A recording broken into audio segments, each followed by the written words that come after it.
time to talk to you about this amazing pistol and do our 2-year review.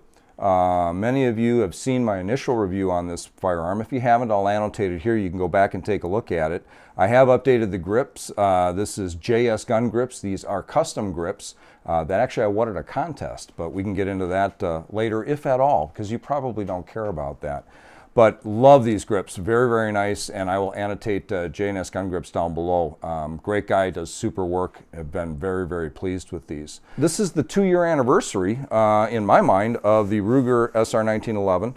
I purchased this from a dealer, actually Cabela's, right after it had come out. This is before I got my FFL license. And I don't know of too many people that can actually give a 2-year review on this particular pistol. As always, we'll start with a safety check. Everything is always safety check before we film, but I want to make sure that everybody's happy. Drop the magazine, there's nothing there. Pull back, nothing in the chamber, so we're clear and we're ready to go. We have probably, between Noozer Dude and I, who is so graciously working the camera today, we've got over 1,000 rounds we figure through this particular pistol up till now in the 2 years that we've had it. So it's not been abused. We haven't, just hammered the heck out of it, but it's gotten a pretty good workout. And we have had, to date, absolutely 0 failures. In fact, the only issue I ever had with this was I do my own reloads, and sure enough, I managed to, there's 2 types of reloaders, ones that have done a squib load and those who will. Yep, had a squib load. But even in that case, it ejected. It had enough in it to eject it, and the bullet actually popped out of the barrel. So not a failure on the pistol's part at all. From a fit and finish standpoint, it's just as tight as the day that we got it. If you take a look back here, a lot of people will show you their less Bauers and so forth and show you the frame mating right in here, and it's absolutely superb. Very, very tight. Some people have complained about rattles with their particular 1911s, whether they be the Ruger or any otherwise. What I can tell you is no rattles, okay? I've had people talk about trigger rattle. I've seen that. I've seen people talk about frame rattle. There's no rattle to this pistol whatsoever.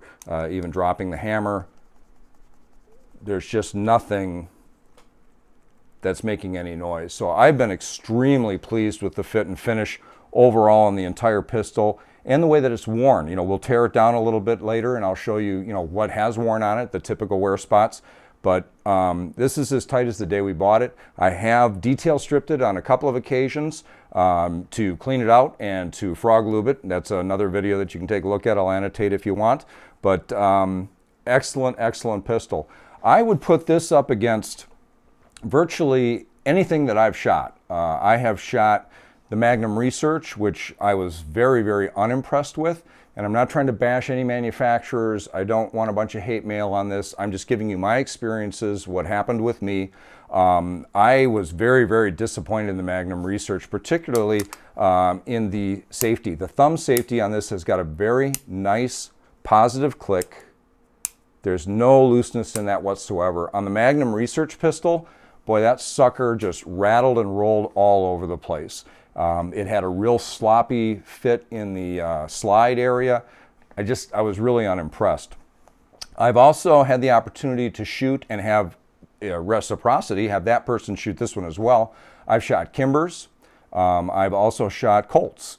I would say that the Colt, I actually had an opportunity, I had the honor, I guess I should say, of being able to shoot a Colt, an actual field pistol that a friend of mine's father owned during the Vietnam era. We shouldn't say owned, it was issued to him during the Vietnam era, and he brought it home with him. He subsequently died in a plane crash later on, and she had received the pistol as part of her legacy, as part of her inheritance.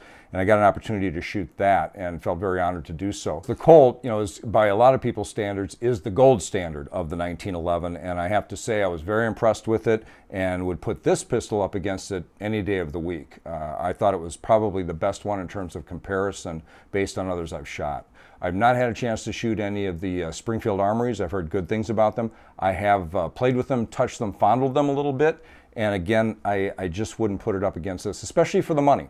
For the money, you are getting a tremendous, tremendous pistol here, and I wouldn't hesitate to recommend it to anybody after 2 years of shooting it. Also had an opportunity this past weekend, went to a gun show and had a chance to look at a Les Bauer, a custom Les Bauer. that the guy that was selling it wanted $1,500 for it. Very, very nice pistol. I mean, it's a Les Bauer, right? Custom pistol. I don't know what it went for new, but it was a low serial numbered gun, so he was getting about $1,500 for it. And again, I would put this up against it any day of the week.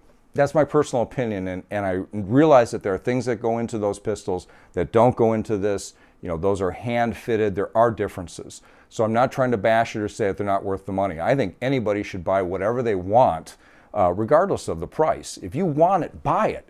I'm not here to tell you that you're getting a good or a bad value. I have overspent on firearms. I've done it. I'll probably do it in the future, because at the end of the day, it's what you want, what you're comfortable shooting, what you want to put your money into.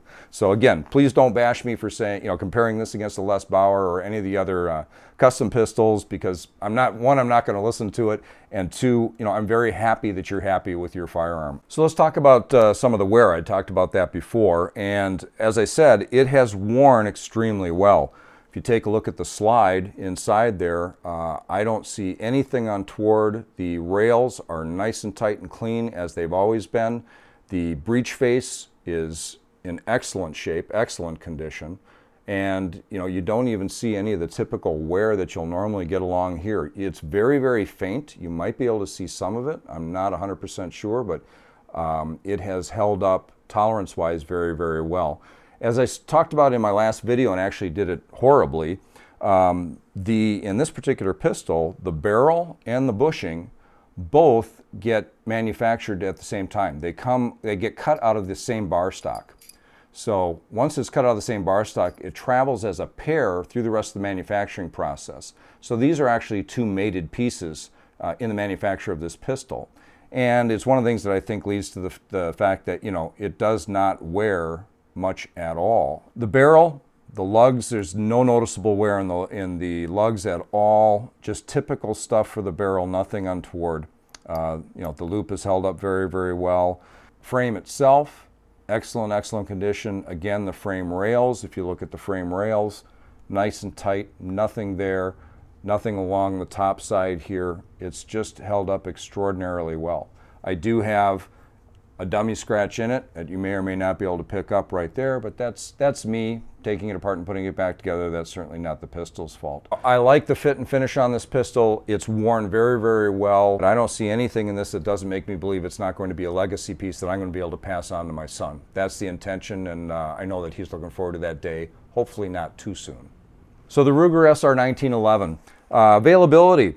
Initially, this was very, very hard to come by. It's still not an easy pistol to try and find. I am an FFL.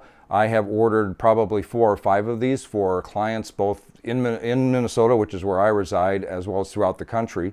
I've been able to get them for everyone that has asked me for one. It has taken as little as 5 days. In one case, it took me 5 months to snag one of these, and I check with my distributors each and every day.